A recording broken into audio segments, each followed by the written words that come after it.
সুবহানাল্লাযী আসরা বিআবদিহি লাইলাম মিনাল মাসজিদিল হারামি ইলাল মাসজিদিল আকসাল্লাযী বারাকনা হাওলাহু লিনুরিয়াহু মিন আয়াতিনা। আল্লাহু আকবার বলেন। আমার আব্বুরা বাবাজিরা গো, সিদরাতুল মুনতাহায় যাইয়া ফেরেশতাদের পাওয়ার শেষ। তারপরে আল্লাহর পক্ষ থেকে রফরফ নামক একটা বাহন আসলো। রফরফের মাধ্যমে আমার নবী আরশ আযমে চলে গেলেন। আরশ আযমে যাওয়ার পরে বাবা এই জায়গার মধ্যে আরেকটা ঘটনা ঘটলো। আরশ আযমে যাইয়া আমার নবী আপনার নবী দাঁড়ায় রইলেন। আল্লাহু আকবার বলেন। আমার আল্লাহর কুদরতি একটা আওয়াজ আসলো গো, ও আমার বন্ধু নবী আপনি কিসের জন্য দাঁড়িয়ে আছেন? আমার নবী আপনার নবী আরশ আযমে যাওয়ার পরে দাঁড়ানোর একটা মাত্র কারণ ছিল গো, আমার নবী রাহমাতুল লিল আলামিনের পায়ের মধ্যে জুতা মোবারক ছিল। আল্লাহু আকবার বলেন। আরশ আযমে যাওয়ার পরে যখন তিনি উপরের দিকে উঠবেন, রাসূলুল্লাহ পা মোবারক থেকে জুতা মোবারকগুলা খোলার জন্য যখন প্রস্তুত হলেন, আল্লাহর পক্ষ থেকে একটা গায়বী আওয়াজ আসলো। এই গায়বী আওয়াজটার কণ্ঠ অন্য কোন সাহাবীর নয়, অন্য কোন ফেরেশতাদের নয়। এই কণ্ঠটা ছিল হযরতে সিদ্দিকে আকবর আবু বকর সিদ্দিকের। জুড়ে বলুন সুবহানাল্লাহ। আরে হযরতে বেলাল এমন একজন সাহাবী ছিলেন, আল্লাহর নবী মেরাজ শরীফে যাওয়ার পরে জান্নাতের ভিতর থেকে একটা লোকের আওয়াজ পাইছেন গো। এই লোকটা অন্য কোন সাহাবী না, এই লোকটার নাম হচ্ছে হযরতে বেলাল। জোরে বলুন সুবহানাল্লাহ। ওই বেলাল কেমন সাহাবী ছিলেন? ওই বেলাল ছিলেন কালো একজন নিগ্রো সাহাবী। আল্লাহু আকবার। ওই সাহাবী ছিল তুতলা, যিনি আশহাদু আল্লা ইলাহা আশহাদু আন্না মুহাম্মাদুর রাসূলুল্লাহ সুন্দরভাবে পড়তে পারতেন না। ওই কালো সাহাবী ডাক দিয়ে কয়, নবী গো, ও মায়ার নবী, আপনি যখন মসজিদে নববীর মধ্যে সাহাবায়ে কেরামগণকে নিয়ে বইসা থাকতেন, তখন আমি হযরতে বেলাল আপনার কাছে যাইতাম না। কারণ আমি হচ্ছি বেটে, আমি হচ্ছি কালো, আমি হচ্ছি নিগ্রো, আমার সুন্দরভাবে কথা বলতে পারি না। অন্যান্য সাহাবায়ে কেরামগণ আপনার সাথে কথা বলতো। আমার নবী ডাক দিয়ে হযরতে বেলাল, তবে তুমি যদি এইরকম হয়ে থাকো তাহলে আমি জান্নাতের মধ্যে একটা আওয়াজ পাইছিলাম, পায়ের আওয়াজ, হাঁটার আওয়াজ। ওই হাঁটার আওয়াজটা আমি যখন জিজ্ঞেস করছিলাম তখন আমি শুনতে পাইলাম তুমি হযরত বেলালের আওয়াজ। হযরতে বেলালের আওয়াজ যখন আমি শুনতে পাইলাম, আমি তোমাকে জানাতে চাই, তোমাকে থেকে বলতে চাই, জানতে চাই রে বেলাল, তাহলে জান্নাতের মধ্যে তাইকা তোমার পায়ের আওয়াজ আমি কেমন করে শুনলাম? ও বেলাল, তোমার এমন কোন আমল আছে রে যে আমলের কারণে জান্নাতের মধ্যে তোমার পায়ের আওয়াজ আমি শুনতে পাইলাম? হযরতে বেলাল ডাক দিয়া কয়, নবী গো, ও মায়ার নবী, আমি বেলালের অন্য কোনো আমল নাই গো, আমি বেলালের অন্তর জুড়ে আপনি নবীর মহব্বত রয়েছে। আল্লাহু আকবার।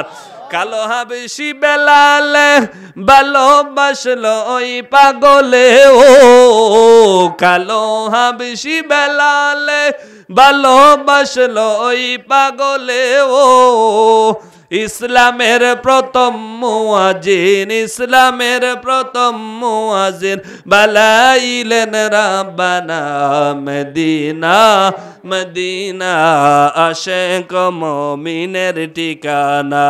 বলেন মদিনা, মদিনা আশিক নবীর আশিকিনদের অন্তরে শান্তি পায় যখন নবীর শান মান আলোচনা করে। কথা বলেন ঠিক কিনা বাবা?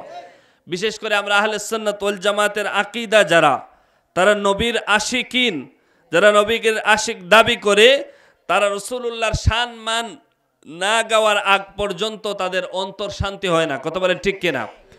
গভীর মনোযোগ, ভূমিকার দিকে আর যাব না।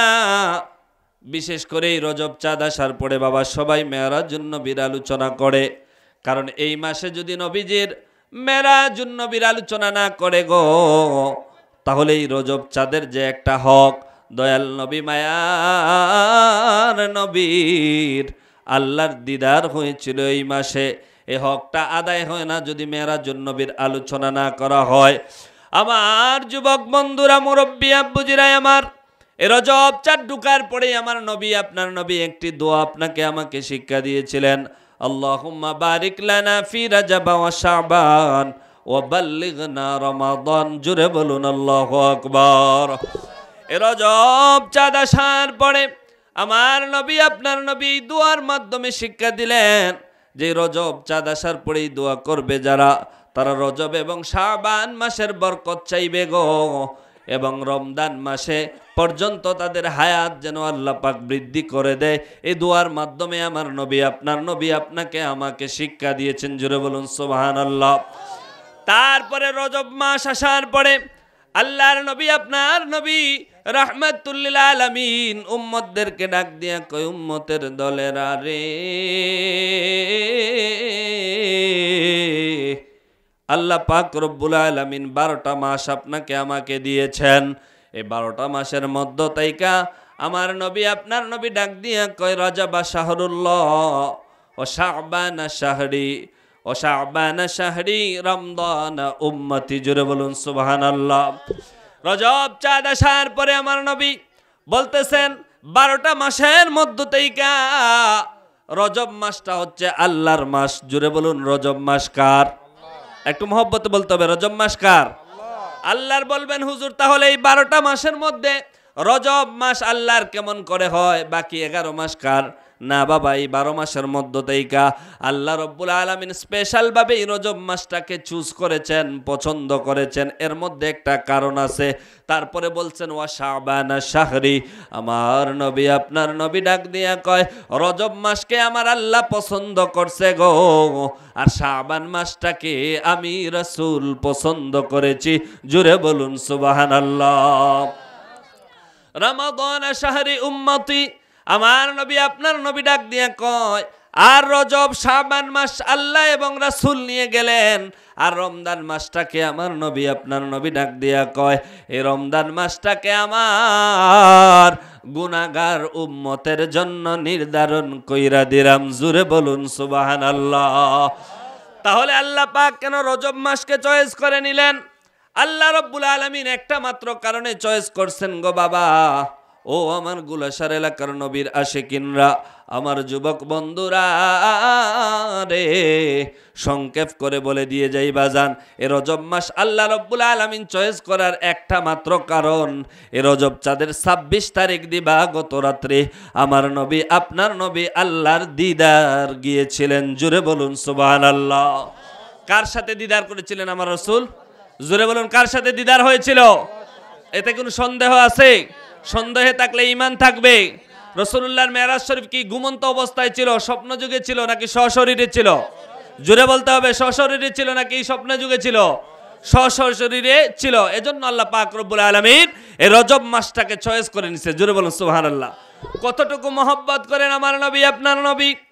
11টা বাকি 12টা মাসের মধ্য থেকে 11টা মাস অন্য কোনো মাস নেন নাই, মুহররম নেন নাই, সফর নেন নাই, শাওয়াল নেন নাই, জিলকদ জিলহজ অন্য কোনো মাস নেন নাই।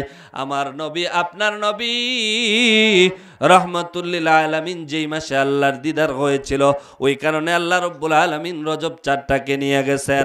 তারপরে আসেন দয়াল নবী মায়ার নবী কিসের জন্য শাবান মাসকে চয়েস করলেন? এর মধ্যে একটা কারণ আছে গো বাবা। এর কারণ অন্য কিছু না। শাবান মাসে 14 তারিখ দিবা গত রাত নিসফে শাবান, শবে বরাত যেটাকে বলা হয়, এই শবে বরাতের রাত্রিতে আল্লাহ রব্বুল আলামিন দয়াল নবী মায়ার নবীর অসংখ্য গণিত গুনাহগার উম্মতকে মাফ করে দেন। যার কারণে আমার নবী উম্মতের মহব্বতে শাবান মাসকে চয়েস করেছেন। চিৎকার মেরে বলুন না সুবহানাল্লাহ। পৃথিবীর প্রথম গর কোরআনেতে বাঁকা, বন্ধুর নামের মিম দ্বারা বানাইছ মক্কা, বন্ধুর নামের মিম দ্বারা বানাইছ মক্কা। বলেন না ইয়া রাসূলুল্লাহ। আল্লাহ হো আল্লাহ হো আল্লাহ হো আল্লাহ আল্লাহ আল্লাহু লা ইলাহা ইল্লাল্লাহ আল্লাহু আল্লাহু লা ইলাহা ইল্লাল্লাহ যেতে লক্ষ কোটি প্রেমিকদের প্রেম মেলা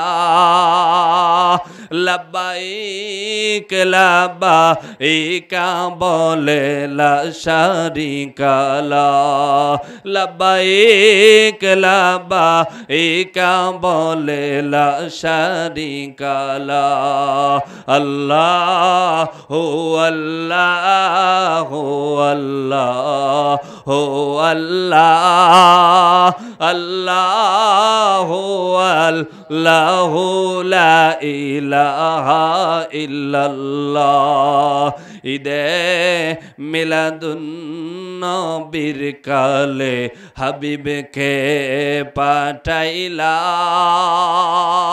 সব নবীদের নবী মোর কামলিওয়ালা সব নবীদের নবী মোর কামলিওয়ালা আল্লাহু আল্লাহু আল্লাহু আল্লাহ আল্লাহু আল্লাহু লা ইলাহা ইল্লাল্লাহ বলেন আল্লাহু আকবার আর একটু মহব্বতে বলুন না আল্লাহু আকবার বন্ধুরা রে আমার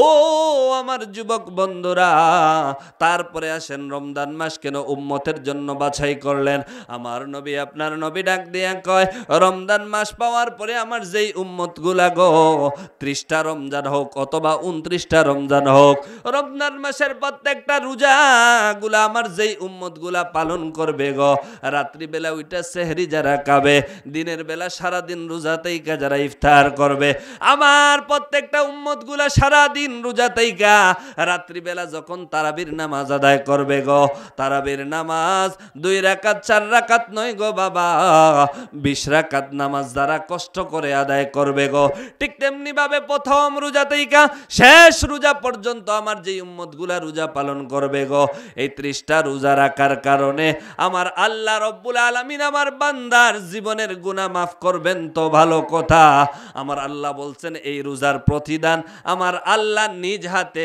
আমার উম্মতগুলাকে দান করবেন এই কারণে রমজান মাসটাকে আমার গুনাহগার উম্মতের জন্য বাছাই করে রাখছি একটা জবানও বন্ধ রাখবেন না চিৎকার মেরে বলুন সুবহানাল্লাহ আর জোরে বলুন সুবহানাল্লাহ তাহলে এই রজব মাস এবং শাবান মাস এবং রমজান মাস এই 3 মাসের ফজিলত আছে না নাই জোরে বলুন আছে না নাই আব্বুজিরা আমার সবাই মেরাজুন নবীর আলোচনা করেছে গো আমি সেই দিকে যাব না হালকা টাচ করব আপনাদের সম্মুখে একখানা আয়াতে কারিমা তিলাওয়াত করছি ওয়ামা তুকদ্দিমু লিআনফুসিকুম মিন খায়রিন তাজিদুহু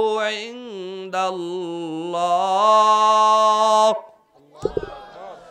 আমার আল্লাহ রাব্বুল আলামিন বলেন আমার বান্দারা যখন কোনো ভালো কাজ করে কি কাজ ভালো কাজ করে যখন কোনো কল্যাণমূলক কাজ করে আর আমার ওই বান্দাগুলা যখন কল্যাণমূলক কাজ করলো আমি আল্লাহর গোলামি করলো ভালো কাজ করলো নেক কাজ করলো আর এই নেক কাজ করার কারণে আমার বান্দাগুলা এর প্রতিদান এমন জিনিস চায় আমি আল্লাহ রব্বুল আলামিন এই বান্দাগুলার প্রতিদান যেইভাবে চায় আমি আল্লাহ রব্বুল আলামিন তাদের জন্য ওই রকম প্রতিদান রাখছি গো যেই প্রতিদান দেওয়ার পরে পাওয়ার পরে আমার বান্দাগুলা সন্তুষ্ট হবে জুড়ে বলুন সুবহানাল্লাহ ভালো কাজ আজকের মাহফিলটা ভালো কাজ না খারাপ কাজ জোরে বলতে হবে ভালো কাজ নাকি খারাপ কাজ এই যে আজকের শিশু কিশোরদের উদ্যোগে মুরব্বীদের সহযোগিতায় এরকম সুন্দর জান্নাতি বাগান সাজানো হয়েছে বর্তমানে আমার যুব সমাজ এখন বিপথে যাওয়ার সময় কথা বলেন ঠিক কিনা বর্তমানে যুব সমাজগুলোকে কন্ট্রোল করা অনেক কঠিন হয়ে গিয়েছে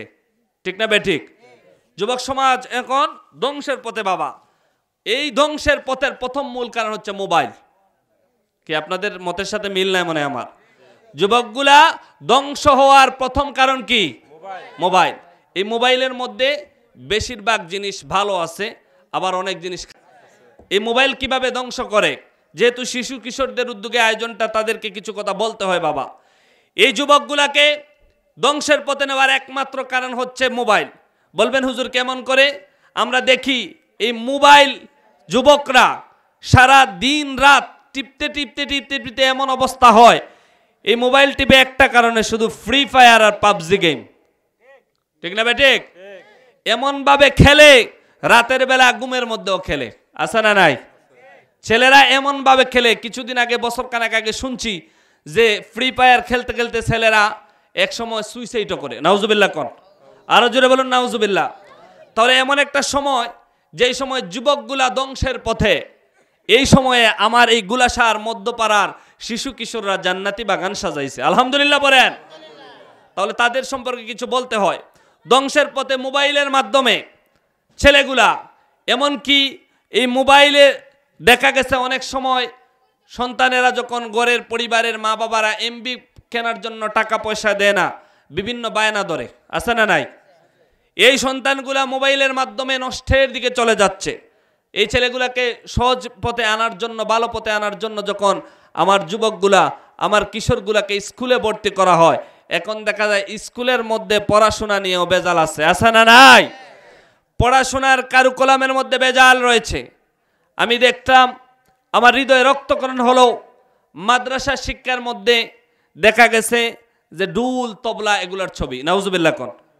আচ্ছা, 95% মুসলমানের দেশ, মাদ্রাসা শিক্ষার মধ্যে যদি ডুল তবলা, এরপরে নাচবে কিভাবে, এগুলা যদি বইয়ের মধ্যে সুন্দর করে আকৃতি করে আঁকিয়ে দেওয়া হয়, তাহলে এটা কি একটা মুসলমানের দেশে, অন্ততপক্ষে মাদ্রাসায় কি এটা দেওয়া সাজে? কখনো এটা মেনে নেওয়া যায় না। তারপরে আমরা দেখছি স্কুলে আমাদের 7ম শ্রেণীর ছেলে মেয়েরা স্কুলে যাওয়ার পরে কি শিখবে? শরীফ থেকে শরীফা। নাউজুবিল্লাহ কইবেন না? শরীফ থেকে শরীফা, এটা খুব ভাইরাল একটা টপিক, যে কথা বলতে হয়, যেটা ট্রান্সজেন্ডার নিয়ে কথা বলা হয়েছিল। এই শরীফ থেকে শরীফা মানে বাবা, একটা ছেলে এখন তার নাম শরীফ, হে যদি চায় যে মেয়ে হয়ে যেত, তার মনে মনে যদি বলে যে আমি যে একজন মেয়ে, অর্থাৎ মেয়ে তো আর শরীফ হয় না, শরীফা হওয়া যায়। নাউজুবিল্লাহ পড়েন। এই বইয়ের মধ্যে এটা শেখানো হয়েছে যে একটা ছেলে যদি চায়, তাহলে একটা মেয়ের মতো তার মনে যদি চায়, তাহলে সে মেয়ে হয়ে যাবে। নাউজুবিল্লাহ পড়েন। এখন আমাদের মহিলা হোস্টেলগুলো, আমাদের অনেক মা বোনরা পড়াশোনা করে না, এখন একটা ছেলে যদি তার মনে মনে বলে যে আমি তো মেয়ে, আর তাকে যদি এই লিগ্যালিটি দেওয়া হয় এই 95% মুসলমানের দেশে, এই ছেলেগুলা আমার অসংখ্য গণিত মা বোনদের সম্ভ্রম নষ্ট করার জন্য পায়তারা করবে কি করবে না? মহিলা হোস্টেলগুলা বলবো আমি তো মেয়ে, তার মন চাইছে, এটা যদি আমাদের দেশে সাপোর্ট করা হয়, তাহলে অনেক ছেলেরা মহিলা হোস্টেলগুলা যাবে। মানে বিভিন্ন সোর্স তারা নেওয়ার চেষ্টা করবে। কথা বলেন ঠিক না বেঠিক?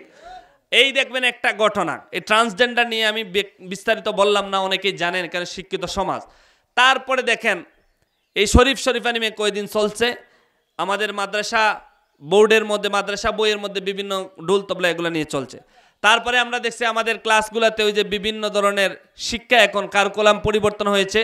তো আমাদের প্রশ্ন হলো, এই 95% মুসলমানের দেশে আপনারা প্রত্যেক বছর শিক্ষা ব্যবস্থা এমনভাবে তৈরি করবেন যে মুসলমানগণ প্রত্যেক বছর এই কারুকলাম নিয়ে রাস্তায় মানববন্ধন করে। কথা বলেন ঠিক না বেঠিক? আমি সরকার বাহাদুরকে বলতে চাই, প্রত্যেক বছর মুসলমানদের ইমান নিয়ে আপনি ছিনিমিনি খেলেন, ইমান নিয়ে মানুষকে নিয়ে ছিনিমিনি করতেছেন, মনে করেন যে মানুষ যদি প্রতিবাদ করে তাহলে আমি সেটা পরিবর্তন করব। আমি জানতে চাই, এই প্রত্যেক বছর কোটি কোটি টাকার বই যখন তৈরি করা হয়, এই টাকাটা তো যিনি তৈরি করেন তিনি দেন না। কথা বলেন ঠিক না বেঠিক?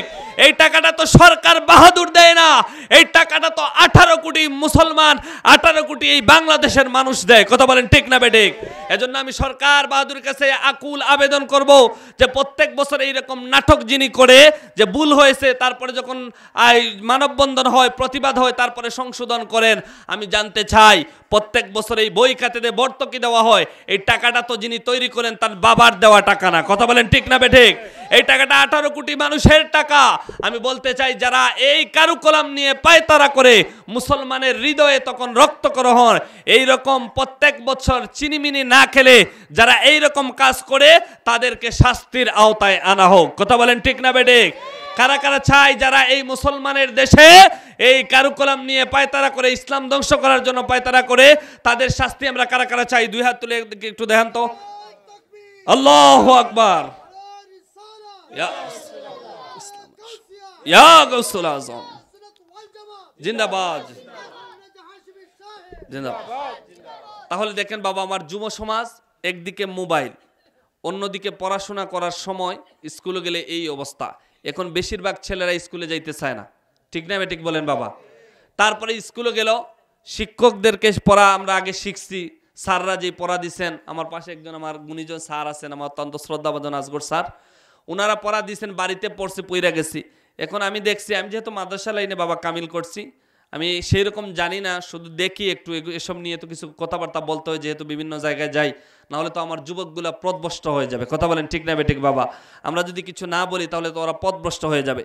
তো আমরা দেখি স্কুলে যাওয়ার পরে ওদেরকে পড়া দেওয়া হয় যে গুগল থেকে সার্চ করে আনতে হয়, ঠিক না বেঠিক? ছেলে যদি গুগল থেকে সার্চ করে সব কিছু আনতে হয়, তাহলে স্কুলে দিছি কি আমরা পড়ার জন্য? ছেলের কাছে মোবাইল দিলাম, এই ছেলে গুগলে ঢুকে পড়া আনতেছে না অন্য কিছু আনতেছে? কথা কয় না? কি আনতেছে গুগলে ঢুকে সেই না জানে। মা বাপ যখন যায় সাথে সাথে গুগলে ঢুকে পড়াশোনা দেখতেছে। হাজার হাজার ঘটনা ঘটতেছে, আমরা দেখছি। আমাদের অভিভাবকরা রাস্তাঘাটে, ঢাকা শহরে বিভিন্ন জায়গায় মানববন্ধন করছে যে সন্তানকে পড়ানোর জন্য স্কুলে পাঠাইলাম, আপনারা লেলিয়ে দিলেন মোবাইলের পিছনে, তাহলে এই সন্তানগুলো মানুষ হবে কি করে? এই হচ্ছে পড়ালেখার অবস্থা বাবা। আল্লাহ যেন রহম করেন, সবাই বলুন আমিন।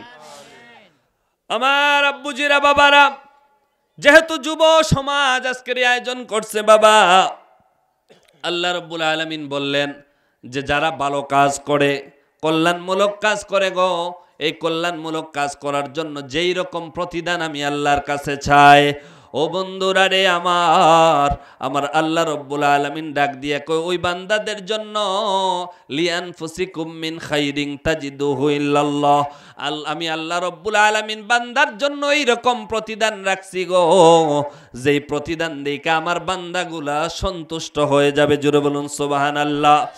বলবেন কি রকম প্রতিদান আমার আল্লাহ রেখেছেন বাবা? আল্লাহর রাসূল যখন এই 26 তারিখ দিবাগত রাত্রে, অর্থাৎ মেরাজের রাত্রিতে আমার নবী, আপনার নবী যখন বাইতুল মুকদ্দাস থেকে আসমানের দিকে রওনা করছে গো বাবা, যাওয়ার পথে বিভিন্ন জায়গা জিবরিল আমিন দেখাইছে। আমার পূর্বের আলোচকগণ এরকম আলোচনা করেছেন যে মুসা আলাইহিস সালাতু ওয়াস সালাম যেই জায়গায় আল্লাহ রাব্বুল আলামিনের সাথে কথা বলেছেন, কোন রিওয়ায়াতের মধ্যে আসছে ওই জায়গায় নবীকে 2 রাকাত নামাজ পড়ানো হয়েছে। আবার দেখা গেছে মদিনা শরীফ যে জায়গায় আমার নবী মক্কা থেকে মদিনায় হিজরত করবেন, ইয়াসরিফ নামক জায়গা দেখানো হয়েছে আমার নবী 2 রাকাত নামাজ পড়ছেন। ঈসা আলাইহিস সালাতু ওয়াস সালামের শহরে যেই জায়গায় ছিলেন ওই জায়গার মধ্যে 2 রাকাত নামাজ পড়ছেন। আমি সেদিকে যাব না। আমার আব্বুজিরা, বাবারা রে, আমার নবী এসব জায়গা সাইরা যখন আসমানের দিকে যাচ্ছেন, প্রথম আসমান, দ্বিতীয় আসমান, তৃতীয় আসমান, প্রথম আসমানে হযরত আদম আলাইহিস নবিনা সালাতু ওয়াস সালামের সাথে দেখা, দ্বিতীয় আসমানে ঈসা এবং ইয়াহইয়ার সাথে দেখা, তৃতীয় আসমানে ইউসুফ আলাইহিস সালাতু ওয়াস সালামের সাথে দেখা, চতুর্থ আসমানে ইদ্রিস আলাইহিস সালাতু ওয়াস সালামের সাথে দেখা, পঞ্চম আসমানে হারুন আলাইহিস সালাতু ওয়াস সালামের সাথে দেখা, ষষ্ঠ আসমানে মুসা আলাইহিস সালাতু ওয়াস সালামের সাথে দেখা, সপ্তম আসমানে হযরত ইব্রাহিম আলাইহিস সালাতু ওয়াস সালামের সাথে দেখা। সবার সাথে মুলাকাত কইরা যখন আমার নবী, আপনার নবী উপরের দিকে যাচ্ছেন গো, হযরতে জিবরিল আমিন ডাক দিয়ে কই নবী, ও মায়ার নবী রাহমাতুল লিল আলামিন নবী, আপনি একটু নিচের দিকে তাকান। আল্লাহু আকবার বলেন। আমার নবী নিচের দিকে তাকালেন, তাকিয়ে দেখলেন একদল লোক এত সুন্দরভাবে চাষাবাদ করতেছে। সুবহানাল্লাহ পড়েন। দেখলেন একদল লোক সুন্দর করে হাতের মধ্যে বীজ নিয়েছে। বীজ নেওয়ার পরে ওই লোকগুলা মাঠের মধ্যে সুন্দরভাবে ছিটিয়ে দিচ্ছে। আমার নবী দেখলেন আবার ওই সাথে সাথে ওই বীজগুলা থেকে সুন্দর ফসল হচ্ছে। আল্লাহু আকবার বলবেন না? রাসূল দেখতেছেন উপর থেকে, দেখলেন একদল লোক বীজ বপন করছে, ওই বীজ থেকে সাথে সাথে ফসল হচ্ছে গো।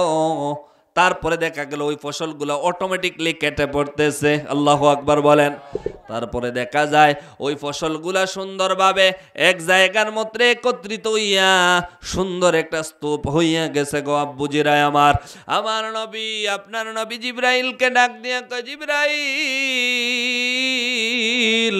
ও জিবরাইল গো, এই কোন ধরনের চাষাবাদ, এই কোন ধরনের ফসল কাটা, এই কোন ধরনের ফসলের স্তূপ রে জিবরাইল?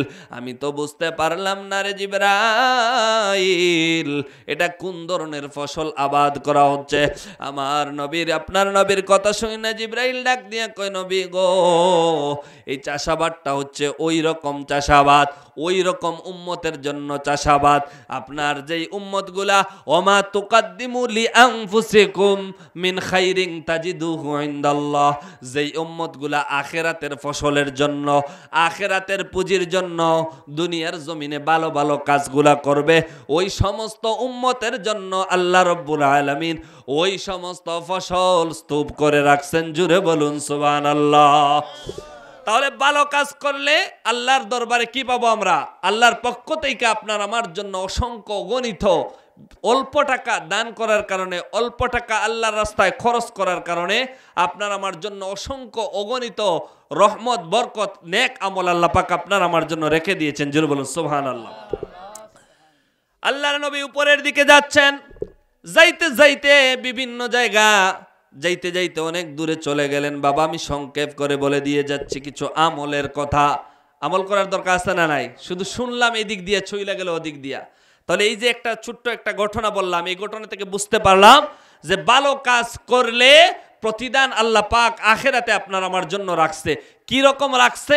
এই যে ফসল অটোমেটিকলি বীজ বুনতেছে, ফসল কাটা হচ্ছে, স্তূপ রাখা হচ্ছে, এইরকম আল্লাহ পাক আপনার আমার জন্য বিভিন্ন প্রকারের আমল দ্বারা আল্লাহ পাক রব্বুল আলামিন ভরপুর করে রাখছেন। জোরে বলুন সুবহানাল্লাহ। আমার নবী আপনার নবী আরো সামনের দিকে যায় গো বাবা। হঠাৎ কইরা দেখতে পায় একদল লোক মাটির নিচে শুয়ে আছে, মাটির উপরে শুয়ে আছে কায়ত হয়ে। আমার নবী আপনার নবী দেখলেন এই জায়গার মধ্যে দেখা যায় অসংখ্য গণিত পুরুষ এবং নারী। এই লোকগুলা সুন্দরভাবে মাটিতে শুয়ে আছে গো।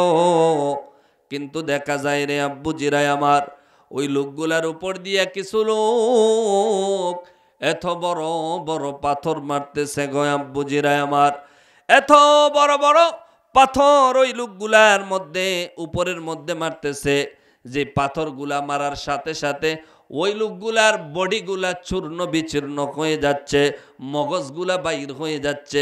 এক কথায় ওই লোকগুলার চিহ্ন বিচ্ছিন্ন দেখা যায় না। আল্লাহর নবী ডাক দিয়া কয়, জিবরাইল, একটু আগে এইরকম একটা জিনিস দেখাইলা, যেই চাষাবাদ আমি জীবনে দেখি নাই, আজকে এখন আবার দেখতেছি। একদল লোক মাটিতে শুয়ে আছে, তাদেরকে পাথর দ্বারা আহার করা হচ্ছে, আবার ওই লোকগুলার শরীরগুলা চূর্ণ বিচ্ছিন্ন হয়ে যাচ্ছে। তারপরে আবার দেখা গেছে ওই লোকগুলাকে ভালোভাবে শরীর তৈরি করা হচ্ছে, আবার পাথর মারা হচ্ছে।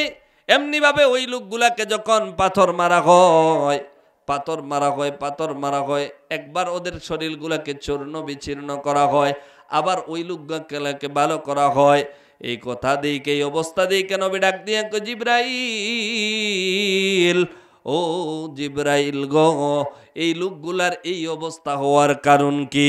আমার নবীর কথা শুই না জিবরাইল ডাক দিয়ে কয়, নবী গো, আল্লাহ রাব্বুল আলামিন কোরআনে বলছেন, ওয়াল্লাযিনা ইয়াস্তাকবিরুনা আন ইবাদাতি সায়াদখুলুনা জাহান্নামা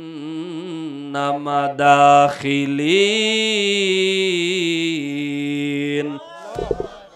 আপনার উম্মতের মধ্যে একদল লোক আছে যারা গর্ব করে, অহংকার করে, আপনার বন্দেগি তাইকা তারা দূরে সইরে যায়। অর্থাৎ মনে করে শরীরে এখন শক্তি আছে, আমি এখন তাগড়া যুবক, আমার শরীরে এখন শক্তি আছে। এই রকম যারা মনে করে, মনে কইরা যখন আপনার বন্দেগি তাইকা তারা যখন সইরা যায়, তারা যখন সইরা যায়, সইরা যাওয়ার পরে গো নবী, ওই লোকগুলা যখন গুনাহের মধ্যে লিপ্ত হয়ে যাবে, ওই লোকগুলার জন্য আমার আল্লাহ রাব্বুল আলামিন বলছেন গো যে সায়াদখুলুনা জাহান্নামা দাখিলিন, যারা গর্ব কইরা অহংকার কইরা আপনি আল্লাহর গোলামি তাইকা সইরা গেছে, বন্দেগি না কইরা নিজের মন গড়া যাহা চাইছে তা করছে গো, ওই লোকগুলার জন্য এইরকম শাস্তি আমার আল্লাহ ব্যবস্থা কইরা রাখছে। জোরে কি একবার নাউজুবিল্লাহ বলবেন না? ও দয়াল নবী, মায়ার নবী, রাহমাতুল্লিল আলামিন নবী গো, আপনার উম্মত গুলার মধ্য তাইকা যারা গর্ব করে আল্লাহর বন্দেগি করে নাই, অহংকার করে আল্লাহর গোলামি করে নাই, ওই লোকগুলার জন্য ওই রকম শাস্তি আমার আল্লাহ ব্যবস্থা করে রাখছে।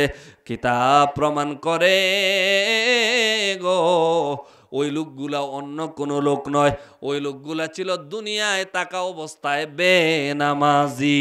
নাউজুবিল্লাহ কোন? নামাজ পড়ার দরকার আছে না নাই বাবা? কারণ এই মেরাজ শরীফে আমার নবী, আপনার নবী আল্লাহর পক্ষ থেকে উম্মতের জন্য সবচেয়ে স্পেশাল একটা গিফট নিয়ে আসছিলেন। সেই গিফটটা হচ্ছে নামাজ। কথা বলেন ঠিক না বেঠিক? এই নামাজ আমরা ধরবো নাকি ছাড়বো? জোরে বলেন, ধরবো নাকি ছাড়বো? নামাজ পড়ার কথা কিন্তু আল্লাহ বলে নাই। আল্লাহ কি বলছে? নামাজ কায়েম করো, আকিমুস সালাতা ওয়া আতুজ যাকাত। নামাজ পড়া হচ্ছে ফজর পড়লাম, এশার খবর নাই, জোহর পড়লাম, আসরের খবর নাই, এটা হচ্ছে নামাজ পড়া। আর কায়েম হচ্ছে এই মুসল্লিগণ যখন ফজরের নামাজ পড়বে, ফজরের নামাজ পড়ার পরে জোহরের জন্য অপেক্ষায় থাকবে। সুবহানাল্লাহ করেন। ফজরের নামাজ পড়ে যত দুনিয়াবি কাজ থাক না কেন, ওরা অপেক্ষা করবে জোহরের। জোহরের নামাজ পড়ে এসে বাড়িতে আইসা দেখবেন ওই লোকগুলা দুনিয়াবি কাজ সম্পন্ন করে আবার আসরে আজানে অপেক্ষা করবে। এরা হচ্ছে নামাজ কায়েম করে, এরা হচ্ছে নামাজ পড়ে বাবা। তাহলে আল্লাহ রসুল দেখলেন যে যারা পাথর নিক্ষেপ করা হচ্ছে ওই লোকগুলা অন্য কেউ না, ওই লোকগুলা হচ্ছে বেনামাজি। তারপরে দেখেন বাবা, এমনিভাবে বিভিন্ন ঘটনা দেখা হয়েছে আমার নবীর। তারপরে আমি এই জায়গা থেকে কিছু কথা বলতে হয় গো বাবা। আমার নবী, আপনার নবী যখন হজরতে জিবরিল আমিনের মাধ্যমে, বুরাকের মাধ্যমে হজরতে মিকাইল এবং 50,000 ফেরেশতা, সুবহানাল্লাহ বলেন, রাসূলুল্লাহকে শুধু জিবরিল আমিন একা আইসা এই যে মেরাজ শরীফে নেন নাই, এটা অনেকেই জানেন বা অনেকেই মনে হয় বলছেন। কিতাব প্রমাণ করে রাসূলুল্লাহকে মেরাজ শরীফে নেওয়ার জন্য আল্লাহ পাক রব্বুল আলামিন যে বুরাক পাঠিয়েছিলেন, এই বুরাকটা ছিল জান্নাতি বুরাক। সুবহানাল্লাহ বলেন। এই বুরাক নয় শুধু, এই বুরাক ছিল সবার চাইতে সুন্দর। এই বুরাকটাকে সুন্দরভাবে সুসজ্জিত করে আনা হয়েছে এবং এই বুরাকের সাথে জিবরিল আমিন, মিকাইল এবং 50,000 ফেরেশতা পাঠিয়ে আল্লাহ বলছেন, আমার বন্ধুকে মারহাবা মারহাবা তাকবীরের মাধ্যমে আমার কাছে নিয়ে আসো। জোরে বলুন সুবহানাল্লাহ। তাহলে ওই বুরাক এবং জিবরিল আমিন ফেরেশতাদের মারহাবা ধ্বনি দিয়ে দিয়ে যখন প্রথম আসমান, দ্বিতীয় আসমান থেকে সপ্তম আসমান চলে গেলেন, তারপরে যখন বাবা আরশ আযিমে যাওয়ার আগে গো, যখন সিদরাতুল মুনতাহার মধ্যে গেলেন, কোথায় গেলেন? সিদরাতুল মুনতাহা। এখানে যাওয়ার পরে ফেরেশতাদের যাওয়ার আর পাওয়ার নাই। সুবহানাল্লাহ বলেন না? আরো জোরে বলেন সুবহানাল্লাহ। আচ্ছা বলেন তো দেখি, ফেরেশতারা কিসের তৈরি? নূরের। জোরে কোন না, ফেরেশতারা কিসের তৈরি? নূরের তৈরি। ফেরেশতাদেরকে নূরের তৈরি মানতে রাজি, কিন্তু আমার নবীকে নূর মানতে রাজি না। এরকম আছে না নাই? জোরে বলুন, আছে না নাই? তারা কিরকম পাগল চিন্তা করেন, ওরা আমার রসুলকে নূর মানে না, ওরা আমার রসুলের ইলমে গায়েব সম্পর্কে মানে না। একটা কথা আপনাদেরকে বলি, ওরা রসুলুল্লাহর শান মান শুনতে রাজি না। রসুলুল্লাহর যখন আমরা এই যে রসুলুল্লাহর যখন তাজিমে আমরা কিয়াম করি, ওগুলোকে ওরা কি বলে? বেদাত বলে। নাউজুবিল্লাহ পড়েন না? কি বলে? বেদাত বলে। চিন্তা করেন যে ফেরেশতারা হচ্ছে নূরের তৈরি, এটা তারা মানে। কিন্তু তারপরে যখন আমরা রসুলুল্লাহর সম্মান করি বা রসুলুল্লাহর তাজিমে আমরা যখন মিলাদ কিয়াম করি, তখন দেখবেন ওদের চুলকানি শুরু হয়ে যায়। ওরা কি বলে? যে এগুলো হচ্ছে বেদাত। কিন্তু আমার কাছে আজকে একটা পোস্টে দেখলাম, আজকে 2 তারিখ না, এই 2 তারিখ থেকে কিন্তু তাদের বিশ্ব ইজতেমা শুরু হয়েছে। কি শুরু হয়েছে?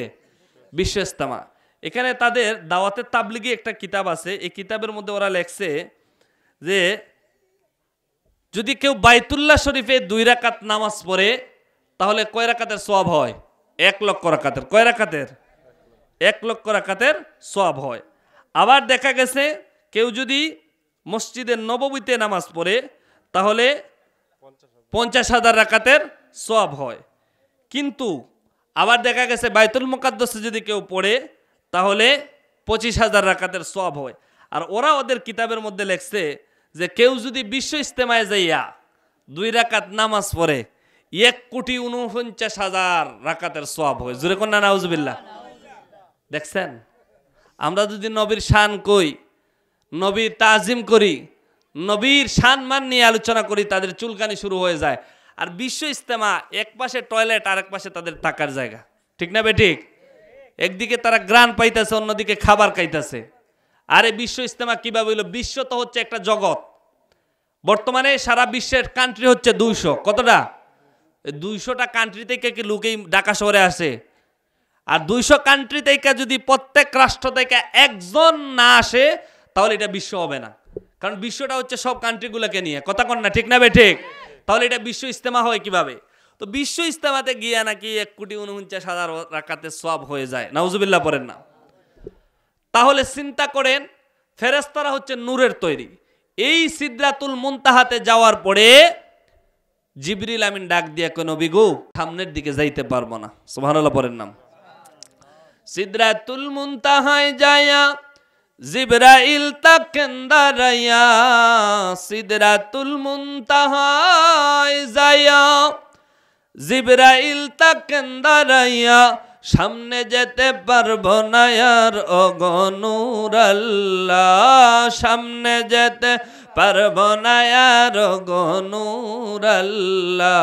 সেই খুশিতে পড়ুন সবাই দুরুদ সাল্লু আলা নূর নবীজি, যায় দিদারে নিলেন খোদা তাআলা, নূর নবীজি নিলেন খোদা তাআলা। সেই খুশিতে পড়ুন সবাই দুরুদ সাল্লু আলা। জিবরাইল হুকুম পায়া মক্কায় আসেন দাওয়াত লইয়া, জিবরাইল হুকুম পায়া মক্কায় আসেন দাওয়াত লইয়া, উম্মে হানির গড়ে পাইলেন নবী কামলিওয়ালা, উম্মে হানির গড়ে পাইলেন নবী কামলিওয়ালা। সেই খুশিতে পড়ুন সবাই দুরুদ সাল্লু আলা, সেই খুশিতে পড়ুন সবাই দুরুদ সাল্লু আলা। নূর নবীজি যায় দিদারে নিলেন খোদা তাআলা, নূর নবীজি যায় দিদারে নিলেন খোদা তাআলা। সেই খুশিতে পড়ুন সবাই দুরুদ সাল্লু আলা। জোরে বলুন না মারহাবা, আর জোরে বলুন মারহাবা। আমার বন্ধুরা, বাবারা, আমার নবী আপনার নবীকে নিয়ে যখন সিদরাতুল মুনতাহায় জিবরিল আমিন গেলেন, সিদরাতুল মুনতাহায় যাইয়া কয়, নবী গো, ও মায়ার নবী, আমি যদি সিদরাতুল মুনতাহার উপরে যাই তাহলে আমি জিবরিল আমিনের 600 নূরের পাকা আছে গো, এই 600 নূরের পাকা জ্বলে সারকার হয়ে যাবে। জুড়ে বলুন আল্লাহু আকবার। এখন আমি আসলাম এইখানে, আমার সাথে যিনি আসছে কুটি চৌমুনি এসে যদি বলে, হুজুর আপনি গুলাসারে চলে যান, আমি আর যাবো না, আমি কে জায়গায় আসমু? বাবা রে বাবা, আমার সাথে যিনি আমাকে আনতে গেছিল উনি বলে গুলাসারে যাবে না, আমি কুটি চৌমুনি থেকে একা যাবো না। কিন্তু আমার নবীকে যখন জিবরিল আমিন বলে, ইয়া রাসূলুল্লাহ আমি আর সামনের দিকে যাব না, আপনি এখন একা যেতে হবে। সুবহানাল্লাহ কন্যা। আমার রাসূল চাইলে কি কইতো যে, জিবরিল আমিন না, আমি যাইতে পারবো না, তুমি যেহেতু যাইবা না তাহলে আমি যাবো কিভাবে? আমার রাসূল কি বলছে জানেননি? আমার রাসূল সাথে সাথে জিবরিল আমিনকে বলছে, ইয়া জিবরাইলু হাল্লাকা মিন হাজাতিন ইলা রাব্বিক। জুড়ে বলুন সুবহানাল্লাহ। জিবরিল আমিন ডাক দিয়া কয়, নবী সামনের দিকে গেলে আমার 600 নূরের পাকা জলে ছারকার হয়ে যাবে গো নবী। যেই এক একটা ফাঁকা যদি দুনিয়ার জমিনে ফেলা হয় গো, এক একটা দুনিয়া এক একটা ফাঁকার মাধ্যমে ডেকে যাবে। আল্লাহু আকবার বলেন। এই 600 পাকা জলে পুড়ে ছারকার হয়ে যাবে। আমার নবীকে বললেন, নবী আর সামনের দিকে যেতে পারবো না গো। আমার নবী ডাক দিয়ে কয়, জিবরাইল ও জিব্রাইল সামনের দিকে যাইতে পারবা না, আমার কোনো অসুবিধা নাই। তবে শুনে রাখো ইয়া জিব্রাইলু হাল্লাকা মিন হাজাতিন ইলা রাব্বিক, ও জিব্রাইল তুমি যখন যাইতে পারবা না তবে আমি যাচ্ছি, আমি যখন আল্লাহর কাছে যাচ্ছি গো ও জিব্রাইল তোমার কোনো কিছু চাওয়ার আসেনি আমাকে বলে দাও, আমি আল্লাহর কাছে তোমার সম্পর্কে বলে দেব। জুড়ে বলুন সুবহানাল্লাহ, আরো জুড়ে বলুন সুবহানাল্লাহ। দেখছেন যার সাথে আসছিলেন উনি বলে আমি আর সামনের দিকে যাইতে পারবো না, আমার রসুল তখন পিছপা হন নাই, বলছেন আমি সামনের দিকে যাব। জিব্রাইল তুমি যখন যাইতেই পারবা না, তোমার কোনো কিছু চাওয়ার আসেনি আমাকে বলো, আমি আল্লাহর কাছে বলবো। জুড়ে বলুন সুবহানাল্লাহ। জিবরিল আমিন ডাক দিয়া কয় নবী আমার চাওয়ার আছে। সুবহানাল্লাহ পড়েন। বলে কি চাওয়ার আছে? সানিল্লাহ আন ইয়াবসুতা জানাহিয়ু আলাস সিরাতি লি উম্মতি। নবী গো, ও মায়ার নবী, আল্লাহর কাছে আমার একটা চাওয়া আছে। বলে আমি দুনিয়ার জমিনে অসংখ্য গণিত নবী রাসূলগণকে দেখেছি, কিন্তু আপনি নবীর মতো আর কোনো নবীকে দেখি নাই। কারণ হচ্ছে আপনি আপনার উম্মতের জন্য এই পরিমাণে আল্লাহর দরবারে কান্না করছেন গো, আপনার মতো অন্য কোনো নবীদেরকে দেখি নাই যে অন্য নবীরা তাদের উম্মতের জন্য কান্না করছে। আমার নবী দুনিয়ায় থাকা অবস্থায় উম্মতের জন্য কাঁদছে গো, রোজা মুবারকে থাইকায় কোনো উম্মতের জন্য কান্দে, এটা আপনার আমার বিশ্বাস আছে না নাই? কান্দে নবী ইয়া উম্মতি, আমার উম্মতের কি হবে গতি গো, উম্মতের জান্নাত দিয়া শান্তি দাও হাবিবের প্রাণ, কঠিন দিনে আমার নূর নবীজির শান। আল্লাহু আকবার বলেন। জিবরিল আমিন ডাক দিয়া কয় নবী আপনি আপনার উম্মতের জন্য এই পরিমাণে কান্না করছেন গো, এজন্য আল্লাহর কাছে আমার একটা চাওয়া আছে।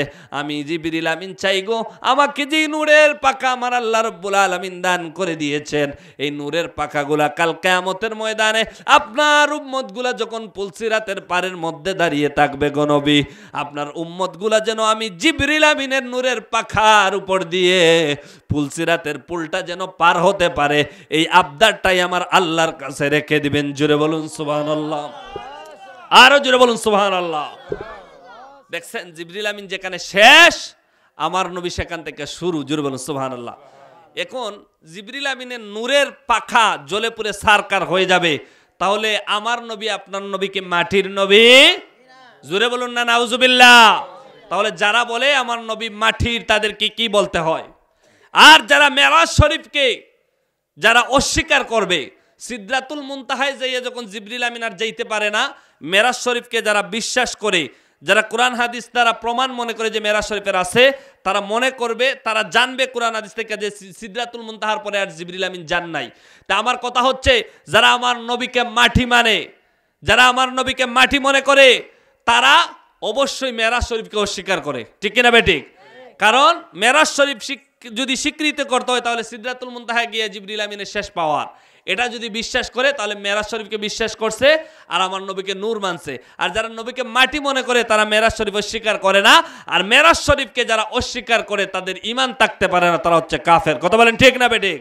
কারণ এই মেরাজ সম্পর্কে আল্লাহ সূরাতুল বনি ইসরাঈলের প্রথমেই বলছেন সুবহানাল্লাযী আসরা বিআবদিহি লাইলাম মিনাল মাসজিদিল হারামি ইলাল মাসজিদিল আকসাল্লাযী বারাকনা হাওলাহু লিনুরিয়াহু মিন আয়াতিনা। আল্লাহু আকবার বলেন। আমার আব্বুরা বাবাজিরা গো, সিদরাতুল মুনতাহায় যাইয়া ফেরেশতাদের পাওয়ার শেষ, তারপরে আল্লাহর পক্ষ থেকে রফরফ নামক একটা বাহন আসলো, রফরফের মাধ্যমে আমার নবী আরশ আযমে চলে গেলেন। আরশ আযমে যাওয়ার পরে বাবা এই জায়গার মধ্যে আরেকটা ঘটনা ঘটলো। আরশ আযমে যাইয়া আমার নবী আপনার নবী দাঁড়ায় রইলেন। আল্লাহু আকবার বলেন। আমার আল্লাহর কুদরতি একটা আওয়াজ আসলো গো, ও আমার বন্ধু নবী আপনি কিসের জন্য দাঁড়িয়ে আছেন? আমার নবী আপনার নবী আরশ আযমে যাওয়ার পরে দাঁড়ানোর একটা মাত্র কারণ ছিল গো, আমার নবী রাহমাতুল লিল আলামিনের পায়ের মধ্যে জুতা মোবারক ছিল। আল্লাহু আকবার বলেন। আরশ আযমে যাওয়ার পরে যখন তিনি উপরের দিকে উঠবেন, রাসূলুল্লাহ পা মুবারক থেকে জুতা মুবারক গুলা খোলার জন্য যখন প্রস্তুত হলেন, আল্লাহর পক্ষ থেকে একটা গায়বী আওয়াজ আসলো। এই গায়বী আওয়াজটার কণ্ঠ অন্য কোনো সাহাবীর নয়, অন্য কোনো ফেরেশতাদের নয়। এই কণ্ঠটা ছিল হযরতে সিদ্দিকে আকবর আবু বকর সিদ্দিকের। জুড়ে বলুন সুবহানাল্লাহ। নবীর শ্রেষ্ঠ সাহাবী হযরত আবু বকর সিদ্দিকী, নবীর শ্রেষ্ঠ সাহাবী হযরত আবু বকর সিদ্দিকী। ভালোবেসে শুইল পাশে, ভালোবেসে শুইল পাশে, যাইয়া দেখো মদিনা মদিনা মদিনা, আশিক মুমিনের ঠিকানা। বলেন মদিনা মদিনা, আশিক মুমিনের ঠিকানা। দিদার চেয়ে কাঁদো তোমরা, দিদার চেয়ে কাঁদো তোমরা, হো না নবীর দিওয়ানা। মদিনা মদিনা, আশিক মুমিনের ঠিকানা। বলেন মদিনা মদিনা, আশিক মুমিনের ঠিকানা। জালালউদ্দিন সুয়ুতি ৭৫ বার দেখলো নবীজি। আল্লাহু আকবার বলেন।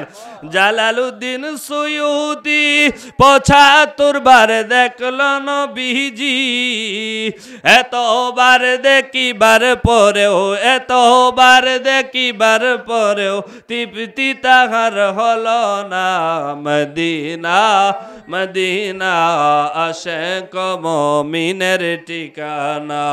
বলেন মদিনা মদিনা, আশিক মুমিনের ঠিকানা। কালো হাবশি বেলালে ভালোবাসলো ওই পাগলে। ও আল্লাহু আকবার। আরে হযরতে বেলাল এমন একজন সাহাবী ছিলেন, আল্লাহর নবী মেরাজ শরীফে যাওয়ার পরে জান্নাতের ভিতর থেকে একটা লোকের আওয়াজ পাইছেন গো। এই লোকটা অন্য কোনো সাহাবী না, এই লোকটার নাম হচ্ছে হযরতে বেলাল। জোরে বলুন সুবহানাল্লাহ। ওই বেলাল কেমন সাহাবী ছিলেন? ওই বেলাল ছিলেন কালো একজন নিগ্রো সাহাবী। আল্লাহু আকবার। ওই সাহাবী ছিল তুতলা, যিনি আশহাদু আল্লা ইলাহা আশহাদু আন্না মুহাম্মাদুর রাসূলুল্লাহ সুন্দরভাবে পড়তে পারতেন না। ওই কালো সাহাবী ডাক দিয়ে কয়, নবী গো, ও মায়ার নবী, আপনি যখন মসজিদে নববীর মধ্যে সাহাবায়ে কেরামগণকে নিয়ে বইসা থাকতেন, তখন আমি হযরতে বেলাল আপনার কাছে যাইতাম না। কারণ আমি হচ্ছি বেটে, আমি হচ্ছি কালো, আমি হচ্ছি নিগ্রো, আমার সুন্দরভাবে কথা বলতে পারি না। অন্যান্য সাহাবায়ে কেরামগণ আপনার সাথে কথা বলতো। আমার নবী ডাক দিয়ে হযরতে বেলাল, তবে তুমি যদি এইরকম হয়ে থাকো, তাহলে আমি জান্নাতের মধ্যে একটা আওয়াজ পাইছিলাম, পায়ের আওয়াজ, হাঁটার আওয়াজ। ওই হাঁটার আওয়াজটা আমি যখন জিজ্ঞেস করছিলাম, তখন আমি শুনতে পাইলাম তুমি হযরত বেলালের আওয়াজ। হযরতে বেলালের আওয়াজ যখন আমি শুনতে পাইলাম, আমি তোমাকে জানাতে চাই, তোমাকে থেকে বলতে চাই, জানতে চাই রে বেলাল, তাহলে জান্নাতের মধ্যে তাইকা তোমার পায়ের আওয়াজ আমি কেমন করে শুনলাম? ও বেলাল, তোমার এমন কোন আমল আছে রে, যে আমলের কারণে জান্নাতের মধ্যে তোমার পায়ের আওয়াজ আমি শুনতে পাইলাম? হযরতে বেলাল ডাক দিয়া কয়, নবী গো, ও মায়ার নবী, আমি বেলালের অন্য কোনো আমল নাই গো, আমি বেলালের অন্তর জুড়ে আপনি নবীর মহব্বত রয়েছে। আল্লাহু আকবার।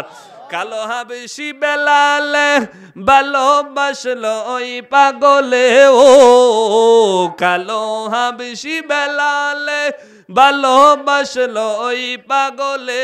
ও ইসলামের প্রথম মুয়াজ্জিন, ইসলামের প্রথম মুয়াজ্জিন বালাইলেন রাব্বানা মদিনা মদিনা, আশিক মুমিনের ঠিকানা। বলেন মদিনা মদিনা, আশিক মুমিনের। দিদার চেয়ে কাঁদো তোমরা, দিদার চেয়ে কাঁদো তোমরা, হো না নবীর দিওয়ানা।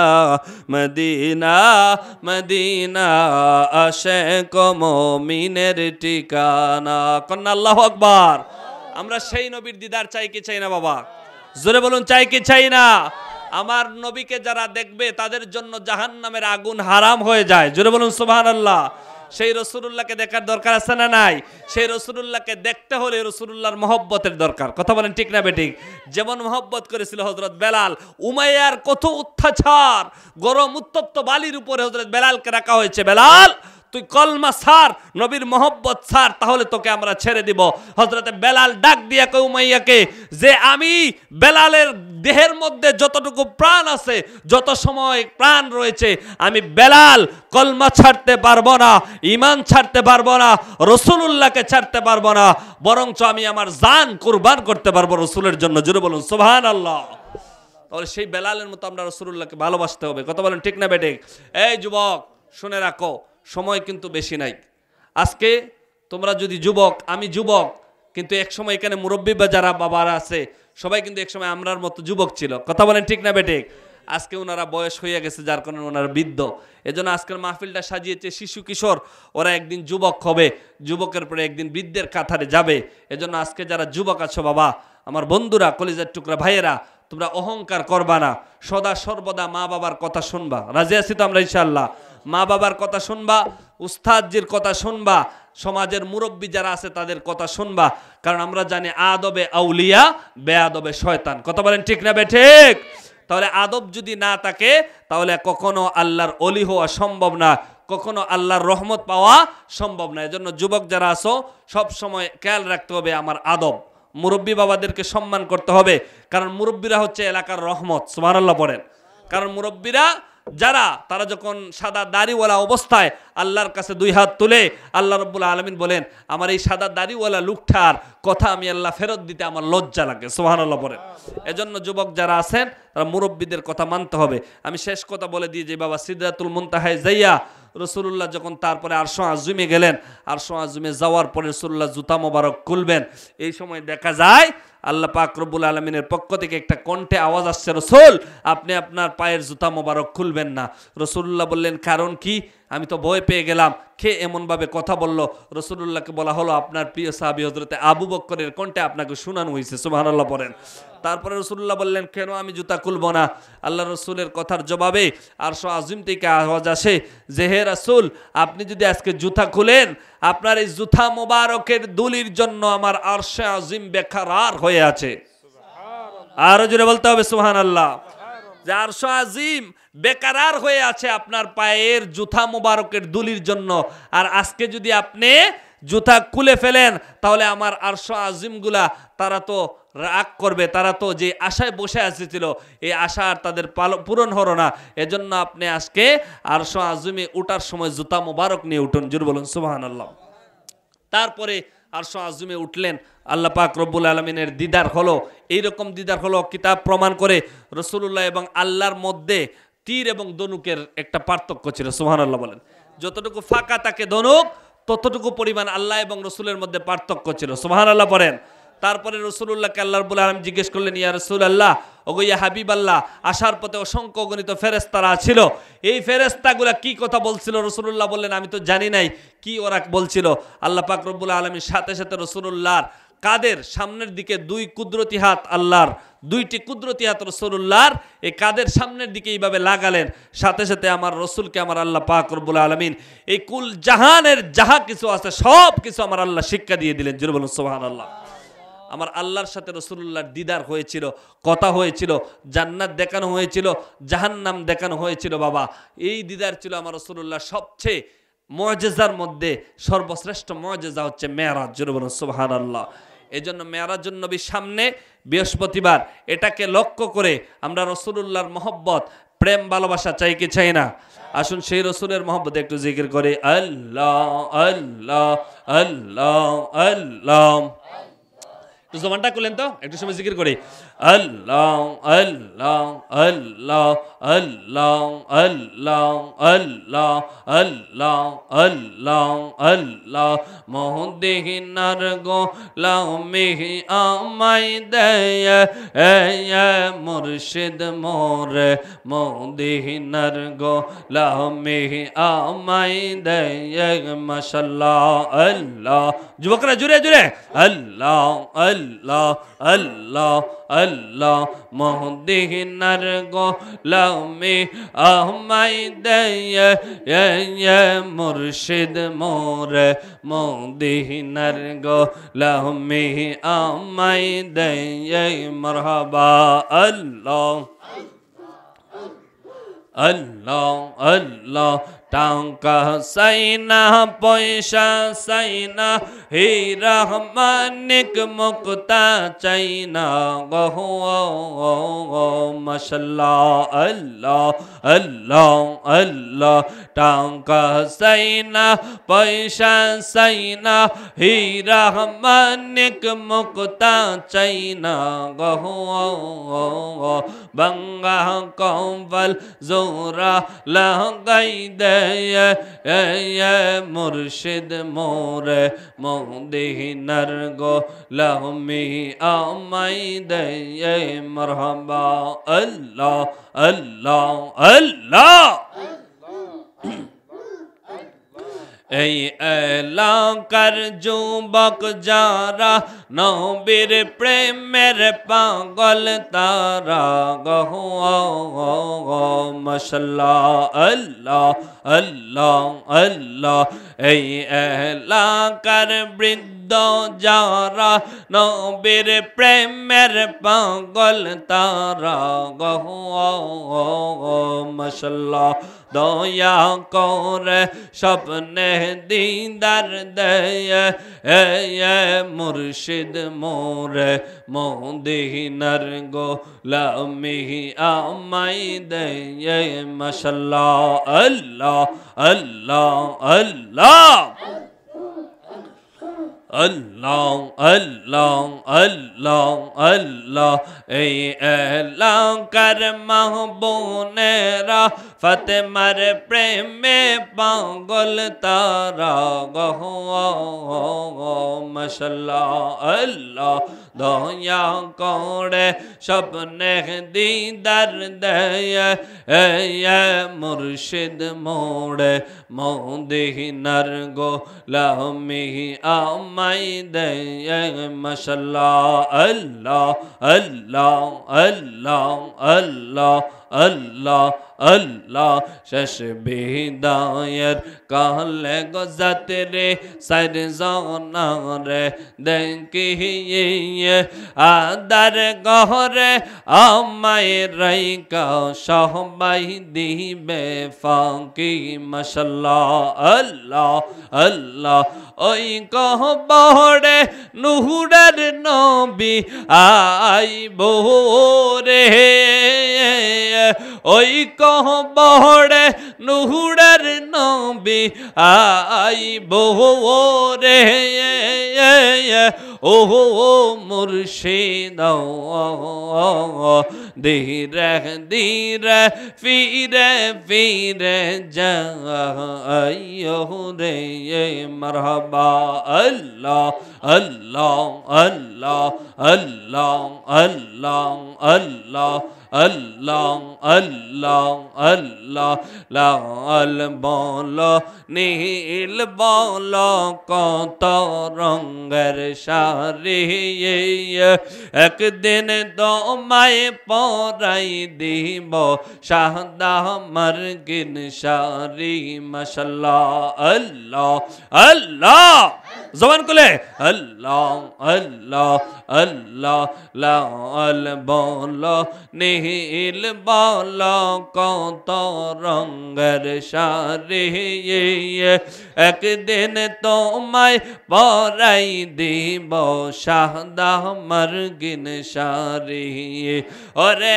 আদর গোলাপ সিটাই দিব অঙ্গে দে তোমায় আদর গোলাপ সিটাই দিব অঙ্গে দে ওহো মুর্শিদ ধীরে ধীরে ফিরে ফিরে চাইও রে মাশাআল্লাহ আল্লাহ আল্লাহ আল্লাহ আল্লাহ আল্লাহ আম পাতায় জাম পাতায় কত পানি পরে একদিন তোমায় গোসল দিবে বহরই পাতার জলে ওরে জন্মের মতো বিদায় কইরা দিব রে তোমায় জন্মের মতো বিদায় কইরা দিব রে ও মুর্শিদ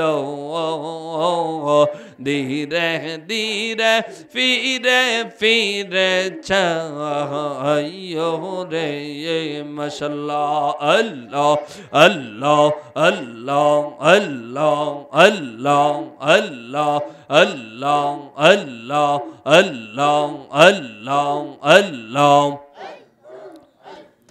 লা ইলাহা ইল্লাল্লাহু মুহাম্মাদুর রাসূলুল্লাহ সাল্লাল্লাহু আলাইহি ওয়াসাল্লাম। বলুন তো দেখি মেরাজ শরীফ থেকে আপনার জন্য আমার জন্য কি নিয়ে আসছিলেন? জোরে বলুন, কি নিয়ে আসছিলেন? নামাজ। কয়েকটা নামাজ নিয়ে আসছিলেন? 50 ওয়াক্ত নামাজ নিয়ে আসছিলেন। এই 50 ওয়াক্ত নামাজ আসার সময় আসছিলেন মুসার কাছে। সুবহানাল্লাহ। কোন নবীর কাছে আসছিলেন? মুসা আলাইহিস সালাতু ওয়াস সালামের কাছে আসলেন। আসার পরে মুসা আলাইহিস সালাম বললেন, কি নিয়ে আসছেন? বলে, উম্মতের জন্য 50 ওয়াক্ত নামাজ নিয়ে আসছি। মুসা আলাইহিস সালাম কয়, না নবী, আপনার উম্মতেরা হবে দুর্বল, ওরা 50 ওয়াক্ত নামাজ পারবে না, আপনি কমিয়ে নিয়ে আসেন। আমার রাসূল আল্লাহর কাছে গেলেন, এভাবে 5 ওয়াক্ত কমাতে কমাতে 9 বার গেছেন। কয়বার গেছেন? 9 বার। তাহলে 5 নং কত হয়েছে? 45 ওয়াক্ত মাফ রয়েছে। কয় ওয়াক্ত? 5 ওয়াক্ত। এই 5 ওয়াক্ত নামাজ আপনার আমার উপর কি করা হয়েছে? ফরজ করা হয়েছে। তাহলে আল্লাহর পক্ষ থেকে আমার নবী, আপনার নবী, মেরাজুন নবী থেকে আল্লাহ পাকের পক্ষ থেকে আপনার জন্য আমার জন্য হাদিয়া নিয়ে আসছেন 5 ওয়াক্ত নামাজ। আমার রাসূল বলেন, এই 5 ওয়াক্ত নামাজ যারা পড়বে আমার আল্লাহ রাব্বুল আলামিন তার আমলনামায় 50 ওয়াক্ত নামাজের সওয়াব দিবে। জোরে বলুন সুবহানাল্লাহ। এই 5 ওয়াক্ত নামাজের মধ্যে ফরজ আছে 17 রাকাত। কত রাকাত? 17 রাকাত। ফজরের নামাজে 2 রাকাত। কয় রাকাত? 2 রাকাত। জোহরের নামাজে 6 রাকাত হলো। আসরের নামাজে 4 রাকাত। 6 আর 4 কত? 10 রাকাত। মাগরিবের নামাজে 3 রাকাত। 10 আর 3 13। এশার নামাজে 4 রাকাত। 13 আর 4 কত? 17। আমার রাসূল বলেন, আমার আল্লাহ রাব্বুল আলামিন মেরাজুন নবীতে নিয়ে আল্লাহর কাছে নিয়ে আমি রাসূলকে আল্লাহ পাক রব্বুল আলামিন 17 জায়গায় ঘুরিয়েছিলেন। সুবহানাল্লাহ। কত জায়গায় ঘুরিয়েছিলেন? 17 জায়গায় ঘুরিয়েছিলেন। আমার রাসূল বলেন, আমার উম্মতেরা এই 17 রাকাত ফরজ যারা সঠিকভাবে আদায় করবে, আমার আল্লাহ বলে দিয়েছেন আমার ওই সমস্ত উম্মতকে আল্লাহ রাব্বুল আলামিন এই আমি রাসূলকে যে 17 রাকাত ঘুরিয়েছিলেন, এই 17 জায়গা ঘুরিয়ে আমার উম্মতকে জান্নাতে পাঠাবেন। জোরে বলুন সুবহানাল্লাহ। আরো জোরে বলুন সুবহানাল্লাহ। তাহলে সেই নামাজ আমরা ধরবো নাকি ছাড়বো? ধরবো। যারা এখনো নামাজ পরিপূর্ণভাবে কায়েম করি নাই, বাবা আপনাকে আমাকে নামাজ পড়তে হবে। কি করতে হবে? নামাজ পড়তে হবে, কায়েম করতে হবে। আপনি বাবা শুধু নামাজ পড়লেন, সন্তান পড়ে না, এই নামাজে কোনো কাজ হবে না। শুধু পুরুষদেরকে বইলা গেলে হবে না। আমার মা বোন যারা শুনছেন এখনো কষ্ট করে, মেরাজের রাত্রিতে কিন্তু আল্লাহর রাসূল একটা জায়গায় দেখছেন গিয়ে যে কিছু মহিলাদেরকে পা উপরের দিকে রেখে মাথাগুলা নিচের দিকে রেখে শাস্তি দেওয়া হচ্ছে। নাউজুবিল্লাহ। জিবরিল আমিনকে জিজ্ঞেস করলেন, ও জিবরাইল, ওদের পা উপরের দিকে মাথা নিচের দিকে কেন? জিবরিল আমিন ডাক দিয়ে, কেন বিগো, ওই লোকগুলা ছিল, ওই মহিলাগুলা দুনিয়াতে ছিল যারা নিজে বেপর্দা হয়ে চলতো এবং পুরুষকেও বেপর্দা বানাইতো। নাউজুবিল্লাহ। জিবরিল আমিন বললেন, ওই লোকগুলার, ওই মহিলাগুলার মাথা নিচের দিকে রেখে তাদের মাথার নিচ থেকে আগুন দেওয়া হয়েছিল, যে আগুনের তাপে মহিলাগুলার মাথার মগজগুলা ঠকবক করে মাটিতে পড়তেছিল। নাউজুবিল্লাহ। জিবরিল আমিন এই অবস্থা দেখে রাসূলুল্লাহকে জিজ্ঞেস করলেন, ইয়া রাসূলুল্লাহ, এই হচ্ছে মহিলারা যারা বেপর্দা হয়ে চলাফেরা করবে, দায়ুস হয়ে চলাফেরা করবে, ওই মহিলাদের জন্য এরকম শাস্তি রাখা হয়েছে। আল্লাহ রাসূল বললেন আমার উম্মতগুলা, আমার উম্মতের মহিলা যারা আছে তাদেরকে যেন আল্লাহ রব্বুল আলামিন কি করেন, হেফাজতে রাখেন। আমিন কোন। এজন্য আমি বলবো আমার মা বোন যারা আছেন আপনারা পর্দার প্রতি চলবেন। মা বোন যারা আছেন তারা যদি পর্দায় চলে তাদের জান্নাতে যাওয়া কি সহজ, তাদের জান্নাতে যাওয়া কি সহজ। এক নম্বরে কি করতে হবে, পর্দা করতে হবে। মা বোন যারা আছে কি করতে হবে, পর্দা করতে হবে। নামাজ যেমনি ভাবে সমস্ত উম্মতে মুহাম্মদীর জন্য নারী পুরুষ বালেগের উপরে ফরজ করা হয়েছে, ঠিক তেমনি ভাবে মহিলা যারা বালেগ হয়ে গিয়েছেন, আমার মা বোন যারা শুনছেন, আপনাদের উপর নামাজ যেমনি ভাবে ফরজ, প্রাপ্তবয়স্ক হওয়ার পরে পর্দা করাও ফরজ। কথা কোন ঠিক না বেঠিক? এজন্য মা বোন যারা আছেন পর্দা করতে হবে, করলেই আপনার জন্য জান্নাত সহজ হয়ে যাবে। এক নম্বরে করতে হবে কি, পর্দা। মা বোন যারা আছে এক নম্বরে কি করবে, পর্দা। দুই নম্বরে করতে হবে যে কাজটা হচ্ছে স্বামীর খেদমত। কিসের খেদমত? স্বামীর খেদমত। আমার নবী বললেন যে আমি রসুল শেষ নবী। আমি রসুল কি শেষ নবী। আনা খাতামুন নবিয়িন লা নাবিয়্যা বা'দা। আমি রসুল হচ্ছি শেষ নবী, আমি রসুলের পরে আর কোনো নবী নাই। জোরে বলুন আমার রসুলের পরে কোনো নবী আছে? কিন্তু এক দলে নবীরা দাবি করে, এই দলটার নাম কি, কাদিয়ানি। এই দলের নাম কি, কাদিয়ানি। এই জন্য আমি বলি প্রায় জায়গায় যে ঢাকাতে একটা জায়গা আছে যে জায়গার মসজিদের ইমামও কাফের। ইমাম কি কাফের? জোরে বলুন ইমাম কি কাফের। বলবেন কোন ইমাম হুজুর কাফের হয়? এই কাদিয়ানি মসজিদের যিনি ইমাম, যিনি ইমামতি করেন সবাইকে নিয়ে, সেই ইমাম হচ্ছে সবচেয়ে বড় কাফের। কথা কোন ঠিক না বেঠিক? এই মুসল্লি যারা আছে তাদেরকে নিয়ে তিনি এটা কাফের। কারণ হচ্ছে রাসূলুল্লাহর পরে কোনো নবী নাই, আর কাদিয়ানীদের দাবি হচ্ছে রাসূলুল্লাহর পরে তাদের যিনি নেতা তারাই হচ্ছে নবী। নাউজুবিল্লাহ কোন। তাহলে রাসূলুল্লাহ বলেন আনা খাতামুন নবিয়িন লা নাবিয়্যা বা'দা, আমি রাসূলের পরে আর কোনো নবী আসবে না। যদি আল্লাহ পাক কোনো নবী বানাইতেন, লাউ কানা বা'দা উমর, আমার উমরকে নবী বানাইতেন। জোরে বলুন সুবহানাল্লাহ। আরো জোরে বলুন সুবহানাল্লাহ। তারপরে রাসূলুল্লাহ বললেন আমার নবীর পরে যদি কোনো